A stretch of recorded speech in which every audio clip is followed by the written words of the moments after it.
Vehicle of the Year.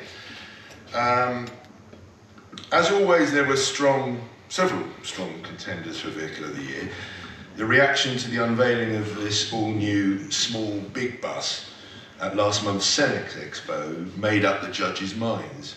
At 8.5 metres long and powered by the Voith electrical drive system, it has space for 26 seated passengers and can travel over 350 miles on a single charge. It is best in class, designed and built right here in the UK, the project leader told us. Using the Fusion CAVStar automated drive system, 2 of these buses will go into service within a matter of weeks as part of the Connector project, providing a new self-driving service linking Cambridge's Park and Ride sites to the city's Biomedical Campus. Using an innovative funding model, this transformative trial will demonstrate the safe, practical application of SAE Level 4 automation. Enhanced accessibility, reduced emissions, reliable and comfortable public transport. The 2025 Self-Driving Vehicle of the Year is the Enviro100AEV by Alexander Dennis and Fusion Processing. Thank you very much. I'm delighted to receive this award on behalf of Alexander Dennis and Fusion, our technology partners. We've been through it together. There's a lot of work that has gone into this. It's a dedication to the hard-working team behind the tech, behind the integration. You know, the autonomous vehicles in their own right are very impressive if anybody's ever driven on them.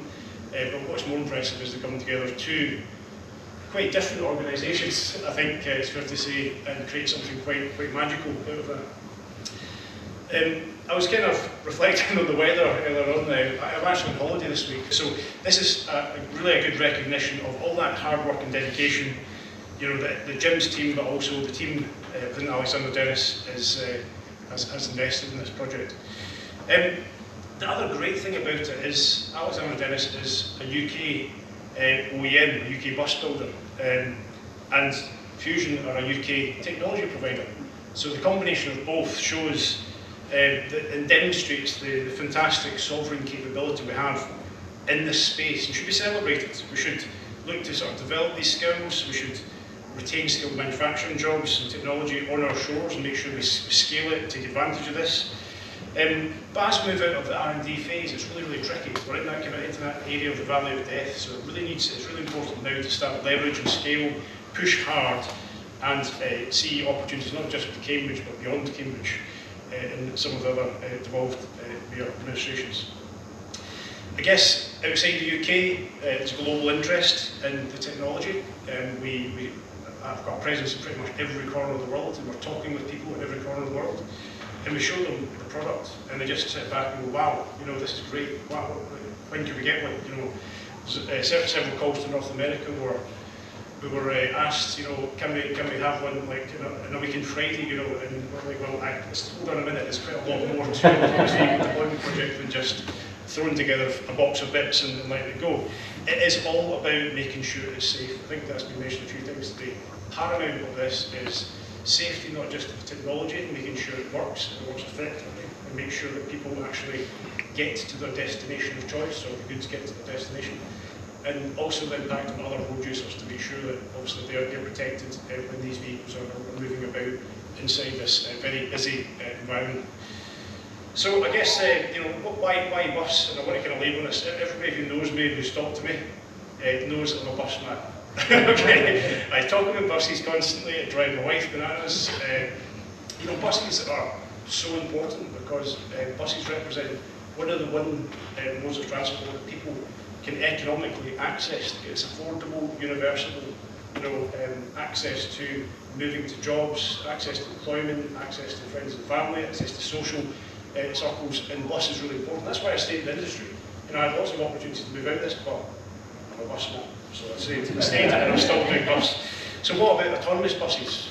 Well, that just catalyses the whole thing. It makes them cleaner, greener, it makes them safer, it makes them more accessible. You know, if they're lower cost to run as an operation, it brings back the commercial viability of underserved transport corridors. So there's lots and lots of good stuff going for bus, and I'm sure with CCAV and Zenzik support, and YearCategory will do a lot of projects, and hopefully over the next few years we'll scale this and make it a really good opportunity for UK PLC, and hopefully bring more to a place to a place to use it.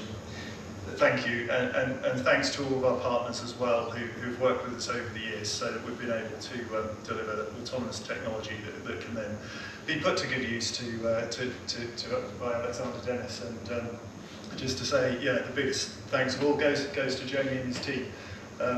We have worked with quite a few vehicle OEMs now over the years, and I would put Jamie's engineering team at the top of that pile. They are a fantastic bunch, really supportive.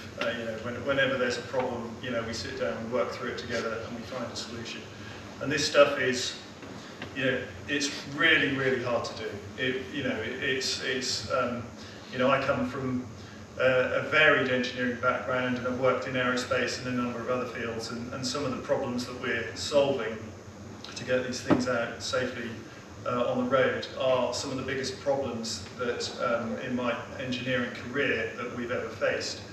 And so you need a really good bunch of people around you in order to be able to get through this and do it safely. And I think we've managed to develop a really great partnership. So thanks, Jamie. It's been a privilege working with you and your team, and thanks to all of you.